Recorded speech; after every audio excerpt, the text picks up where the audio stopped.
Notre prochain invité, c'est M. René Laverdière. Ça fait longtemps qu'on ne l'a pas reçu sur nos ondes. Il est maire de Saint-Adalbert, et devrais-je dire, nouveau maire de Saint-Adalbert, parce que il a été élu sans opposition vendredi dernier, le 3 octobre, à la clôture des candidatures pour les élections municipales. M. Laverdière, bonjour. Bonjour. Comment ça va? Ça va bien. Oui. Surtout que là, ben, je veux dire, mon renouvellement comme maire, il a été fait une autre fois. Ça fait que je suis bien content. Bon, d'abord, félicitations parce que vous êtes le nouveau maire pour les prochains 4 ans. Vous entreprenez votre 25e année comme maire et vous avez été 14 ans conseiller et pro-maire. Ça fait près de Oui, 40 ans que vous êtes au conseil municipal de Saint-Adalbert. ça fait 38 ans. 38 Là, ans. je vais commencer ma 39e année. Puis j'ai toujours été élu par acclamation. J'ai jamais été en élection. Je connais pas ça, les élections. Qu'est-ce que ça veut dire, Monsieur Laverdière? On reçoit ça comment comme message? Ben, moi, le message que je reçois, c'est que je pense que la population est très satisfaite du travail que je fais à l'égard de la municipalité et envers eux. Puis c'est ce qui m'amène à avoir un beau respect pour la population que j'ai, qui me respecte énormément et c'est le même principe, moi, envers eux autres. Je suis le maire de toute la population. Je suis pas le maire pour certaines catégories. C'est l'ensemble de la population, puis c'est ma fierté. On s'est parlé déjà, on s'est rencontrés au club de golf de Saint-Pamphile là, lors du tournoi de la Chambre de commerce de Kamouraska-Lillet. C'est pas pour rien que vous acceptez un autre mandat, c'est parce que vous avez encore des projets. Mais avant de parler de vos projets futurs, que- c'est quoi les réalisations pour vous, Saint-Adalbert, parce que avec autant d'années, là, si vous êtes encore là, puis si les gens veulent pas s'opposer à vous, c'est parce que vous faites une bonne job. C'est quoi les principales réalisations de René Laverdière durant ces 25 ans? Ben, quand j'ai commencé comme maire, là, c'était le réseau des eaux usées qu'on a eu à faire dans notre municipalité. Ça fait que c'était quand même un gros projet. On faisait ça avec le ministère des Transports. Puis, suite à ce projet-là, ben, ce qui m'a amené à continuer, c'est que là, on avait notre 100e anniversaire de la municipalité qui s'en venait. Ça fait que les personnes autour de ça, ils m'ont dit, ben René, on aimerait ça que tu continues pour ce 100e-là. Puis d'année en année, ben j'ai continué. À un moment donné, ben la préfecture m'intéressait au niveau de la MRC Lillet. Donc j'ai continué pour aller au niveau de la préfecture. J'ai fait préfet suppléant pendant 4 ans. J'étais préfet à la MRC pendant 4 ans. Mon passage j'ai trouvé ça un peu plus difficile parce qu'on était dans le temps de la COVID, comme je l'ai Oui, dit quand oui, c'est j'étais vrai. préfet. Ça n'a pas été facile parce que moi, l'intérêt des personnes, des entreprises, que ce soit dans ma municipalité ou au niveau des autres municipalités, en a souffert beaucoup. Puis comme maire, même si ou préfet, on, on, on avait un certain dialogue avec le gouvernement, on décidait rien, puis on s'en allait dans l'inconnu, au même principe que les gens. Ça m'a affecté beaucoup. Puis en même temps, ben là, j'avais décidé de vraiment prendre le dernier mandat que j'ai fait pour comment dire ça, relancer le cœur du village de notre municipalité parce que durant la COVID, notre restaurant avait fermé. C'est fait qu'on a un dépanneur qui avait fermé. Puis tout ce qu'on avait acquis les années d'avant, ben, on est en train de le perdre. J'ai dit, c'est pas vrai. J'ai dit, je veux relancer le cœur du village. D'où j'ai embarqué dans un projet il y a 3 ans et demi pour relancer le cœur du village avec différents projets que, quand vous serez prêt, je vais discuter un peu avec vous. Justement, vous avez un beau projet et c'est pour ça que vous avez accepté un autre mandat de 4 ans. Parlez-moi de ce beau projet que vous avez. Parce que, est-ce que les fils, parce que quand on s'est parlé au mois d'août, les fils n'étaient pas tous attachés, là, mais est-ce que votre projet là, que je vais vous laisser annoncer vous-même est en voie de réalisation? Oui, puis même si vous l'aurez annoncé, ça ne m'aura pas dérangé. On a discuté ensemble. C'est que c'est un projet de logement dans la salle communautaire. Ça, il y a 2 ans, 2 ans et demi environ, on a su que par la fabrique fermer l'église parce qu'il n'y avait plus moyen de continuer comme beaucoup de fabriques dans le diocèse. Là, ben, je veux pas, une église est le cœur du village. Puis moi, je m'étais informé au niveau diocésain parce que je suis dans le comité exécutif du diocèse. Quand ils ferment une église, ben, la première affaire qu'ils font, ils enlèvent le chauffage, ils enlèvent tout. Donc, c'est un édifice qui tombe en décrépitude. Et les autres, en la fermant, c'est automatiquement la municipalité qui en est responsable.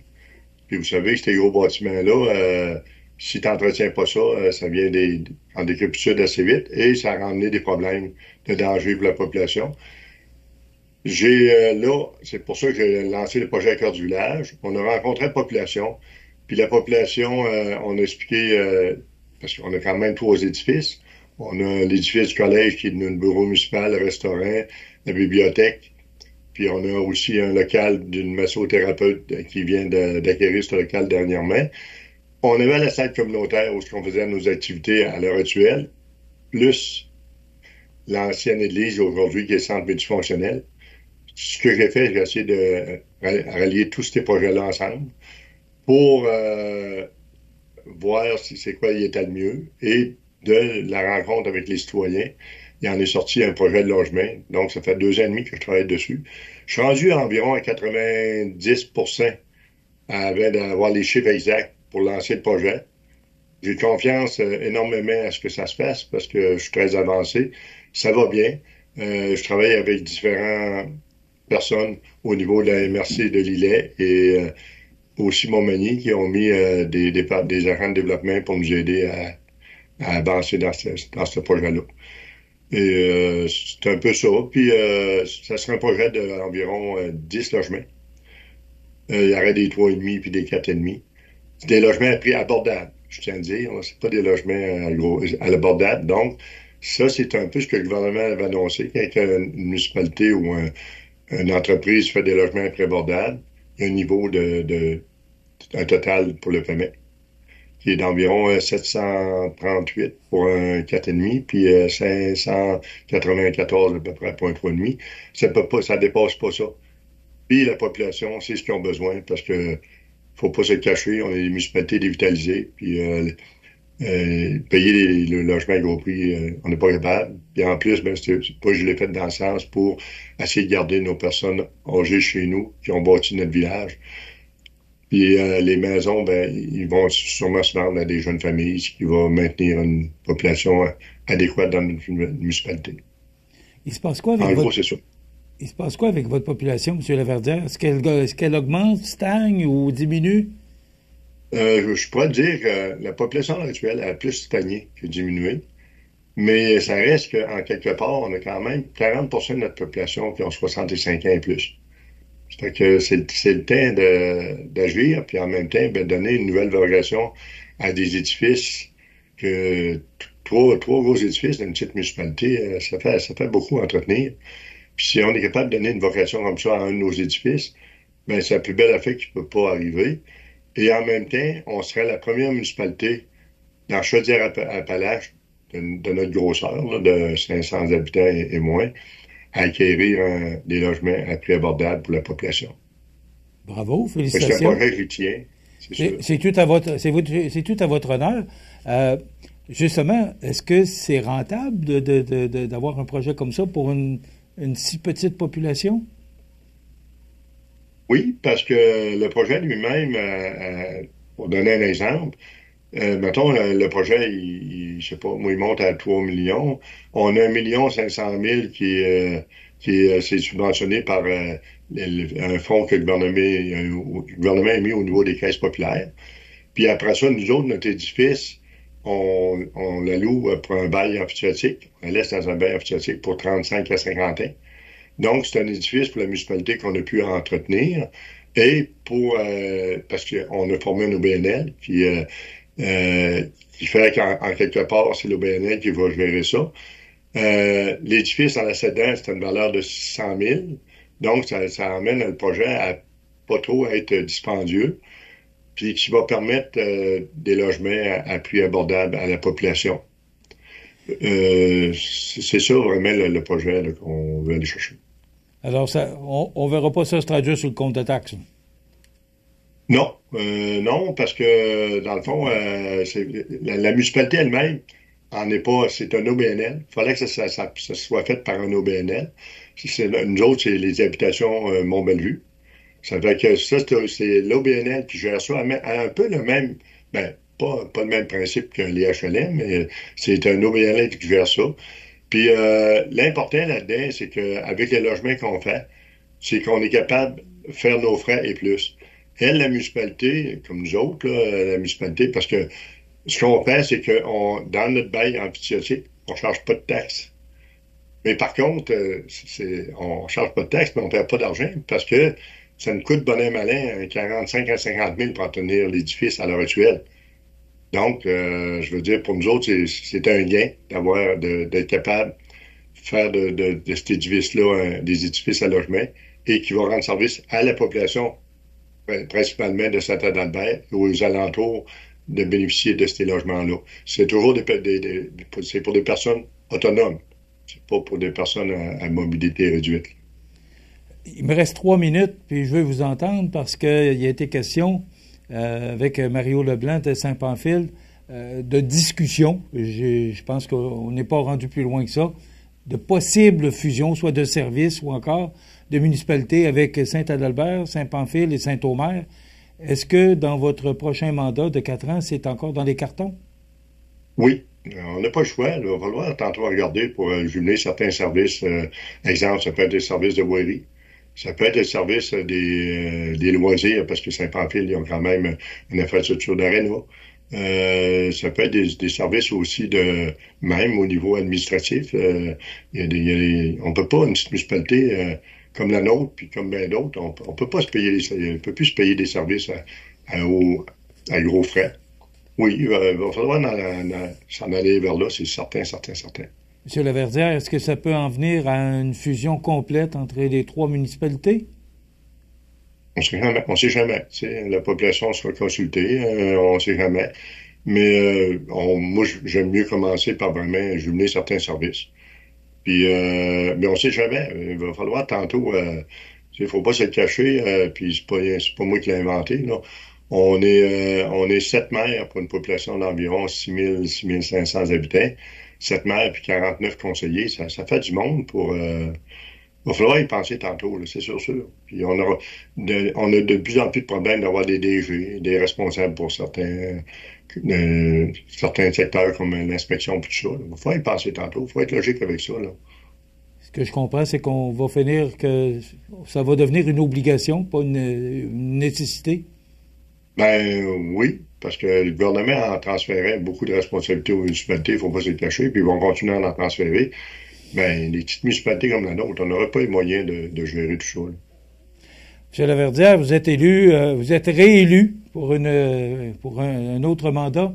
La priorité des priorités aujourd'hui pour votre retour derrière avec le chapeau de maire, c'est oui votre projet de logement, mais la priorité des priorités serait laquelle actuellement là, en ce vendredi, parce que l'entrevue est diffusée vendredi? Ben, ma priorité première, c'est vraiment, comme je disais, la continuité de finaliser mes logements. Notre centre multifonctionnel, en faisant des logements, il faut établir un centre multifonctionnel où la population va se retrouver là-dedans avec un café culturel, tout ça. Là, c'est différents projets qu'il faut s'ajouter à ça. Moi, mon but, c'est d'amener la municipalité au maximum de services et en profiter à l'heure actuelle des subventions qui sont attribuées à niveau des municipalités dévitalisées, tout ça, pour justement que la population n'ait pas à être taxée en surplus pour ça. Là. L'important, c'est ça. Puis je suis bien placé pour savoir où est-ce qu'on peut chercher des subventions puis les besoins de la municipalité. En étant quand même depuis 25 ans maire, 24 ans, je commence 25e année, je sais où ça aller, puis où me diriger. Puis j'ai quand même une belle approche envers les autres. Puis j'aime travailler avec des équipes. Puis avec vous aussi. Bravo, M. Laverdière. Félicitations d'abord pour votre réélection ainsi que vos membres du Conseil.